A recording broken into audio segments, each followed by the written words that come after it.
శుభోదయం. యేసుక్రీస్తు శ్రేష్టమైన నామములో మీ అందరికీ కూడా ప్రత్యేకమైన వందనములు తెలియచేస్తూ ఉన్నాను. జూన్ నెల 25వ తేదీ మంగళవారము. ఈ ఉదయకాల సమయంలో దేవుడు మనకిస్తున్నటువంటి వాగ్దానాన్ని ఒకసారి చదువుకుందాం. కీర్తన గ్రంథము 29వ కీర్తన 11వ వచనం. యెహోవా తన ప్రజలకు బలము అనుగ్రహించును. యెహోవా తన ప్రజలకు సమాధానము కలుగజేసి వారిని ఆశీర్వదించును. మన అనుదిన జీవితంలో ప్రియులారా, దేవుడు మనకిస్తున్న వాగ్దానాలు చాలా శ్రేష్టమైనవి.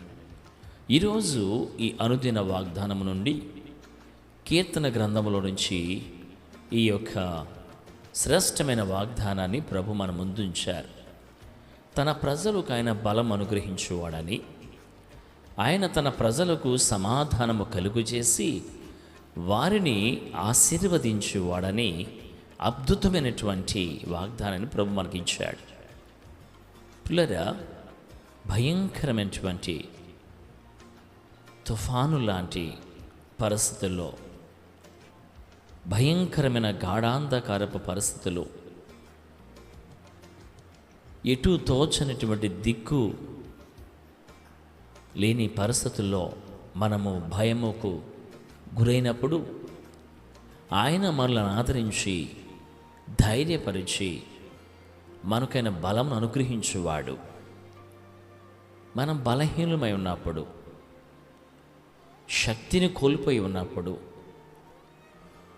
నిరాశలో, నిస్పృహలో, నిస్సత్తుతో బాధపడుతున్నప్పుడు ప్రభు తన వాగ్దానమును మనకిచ్చి ఆయన మనలను బలపరిచే దేవుడు.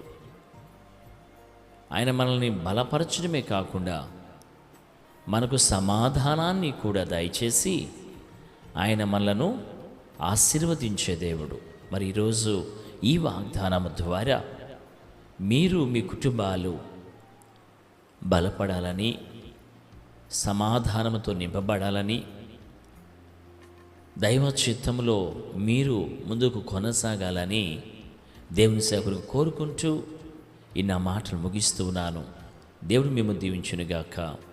ఆమేన్. చిన్న ప్రార్థన. ప్రేమ కలిగిన మా తండ్రి, ఘనమైన మా దేవ, నీ శ్రేష్టమైన నామను బట్టి వందనాలు. ఈరోజు మీరు ఇచ్చిన ఈ వాగ్దానము అనేక మంది బిడ్డల జీవితాలకు దీవెనకరంగా ఉంచుమని మమ్మల్ని అందరూ మీ చేతులు సమర్పించుకుంటూ యేసు క్రీస్తు ప్రభువు పేరిట వేడుకుంటున్నాం పరమ తండ్రి.